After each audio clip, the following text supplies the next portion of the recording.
Bonjour Thierry Pouche. Bonjour. La Russie a proposé lundi de prolonger l'accord sur les exportations de céréales ukrainiennes, accord qui expire le 18 mars. La Russie a proposé de prolonger cet accord pour 60 jours seulement, soit 2 fois moins que ce que l'accord initial prévoyait. Pourquoi un tel raccourcissement des délais? Je pense que la situation militaire déjà est assez tendue. Il y a la question de la ville là, qui est en train d'être encerclée, plus l'Ukraine qui avait réagi en pénétrant le territoire russe. Donc à mon avis, le raccourcissement de ce corridor maritime est dû pour l'essentiel à des mesures de rétorsion de la Russie. Donc, renégocier cet accord de cette manière pourrait-il permettre à la Russie de faire pression sur les Occidentaux et donc d'imposer ses propres conditions? Sans doute que ça va gêner non seulement l'Ukraine qui, je le rappelle, dépend quand même crucialement des exportations de produits agricoles et alimentaires. Ça représente quand même plus de 10% du produit intérieur brut de l'Ukraine. Mais c'est aussi une façon de gêner les Occidentaux, étant donné l'aide militaire et financière qu'ils apportent à l'Ukraine. Donc là, on est rentré à la fois dans un conflit militaire qui dure depuis plus d'un an, mais aussi un conflit économique et plus précisément agricole qui a pris tournure à peu près à l'été dernier. Et donc, quelle est la marge de manœuvre de la Russie sur ce dossier? Je pense que là, le fait qu'elle ait pu imposer un délai beaucoup plus court de moitié sur ce corridor maritime et ce corridor alimentaire, c'est une façon de montrer aussi qu'elle a les cartes en main et qu'elle peut imposer d'une certaine façon sa décision. Alors j'ajoute en plus que la Turquie, qui était partie prenante de la négociation à deux reprises, est aujourd'hui quand même en difficulté, non seulement à cause du tremblement de terre, bien évidemment, mais aussi parce qu'on rentre dans une période électorale qui s'annonce un petit peu tendue.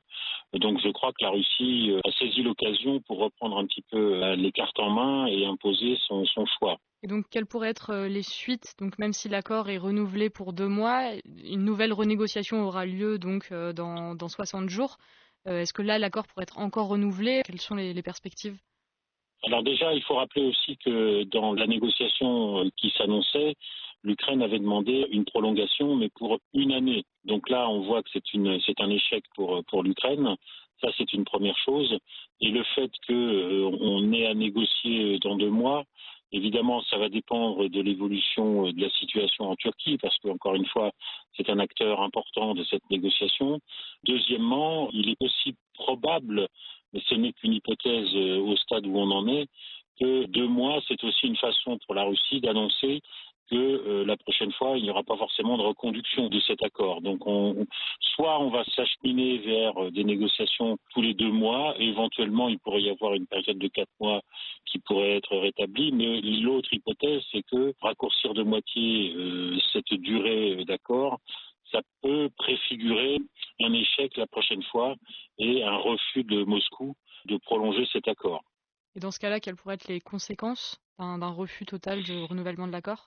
Pour l'Ukraine, ça serait évidemment non seulement un échec diplomatique, mais un échec économique, parce que l'Ukraine est quand même un géant agricole sur l'échiquier mondial et qu'elle dépend de ses exportations. Le blé, c'est 10% des exportations mondiales, le maïs, c'est 18%. Et pour le tournesol, que ce soit sous forme de graines, d'huile ou de tourteaux pour les animaux, ça représente parfois 30 à 40%, voire plus, des exportations mondiales. Ce qui signifie que les récoltes que l'Ukraine va dégager cette année, qui sont déjà de toute façon annoncées en baisse, puisque le conflit militaire a endommagé les surfaces agricoles, a endommagé le matériel, et puis il n'y a pas suffisamment d'hommes pour les cultures. Probablement qu'on va se retrouver dans une situation comme l'année dernière, avec des stocks de produits agricoles qui vont être assez importants, même si encore une fois les volumes seront beaucoup moins élevés qu'avant la guerre. L'Ukraine va être en difficulté parce qu'il n'y a pas de reconduction de l'accord.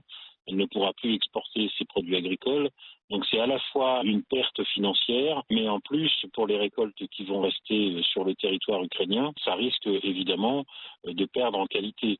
Alors j'ajoute aussi un autre point, c'est qu'il y a eu cet accord maritime qui a permis d'alléger les stocks ukrainiens à deux reprises, là sur la période de 8 mois.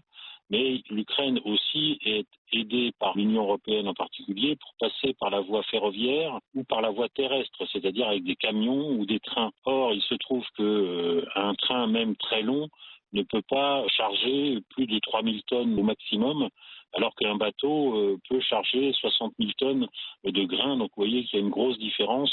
L'Ukraine va certainement continuer à exporter ce qu'elle peut, mais en quantité moindre par voie terrestre et par voie ferroviaire, avec l'aide de l'Union européenne. Mais la voie maritime, s'il n'y a pas de prolongation de l'accord dans 2 mois, là, ça risque d'être évidemment une contrainte très lourde pour l'Ukraine. Puis il y aurait aussi des conséquences du coup sur l'alimentation de tous les pays qui dépendent de ces exportations ukrainiennes.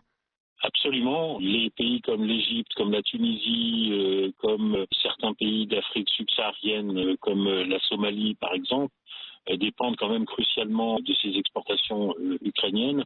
Mais dans le contexte actuel, on sait que le comportement de ces pays importateurs à l'ONU, par exemple, a quand même pas mal évolué depuis 1 an, dans la mesure où la Russie, étant donné la récolte record de blé qu'elle a eue l'année dernière, et cette année elle est annoncée aussi assez importante, eh bien la Russie pourrait très bien se substituer à l'Ukraine, au moins partiellement, si ce n'est totalement, pour approvisionner ces pays structurellement importateurs.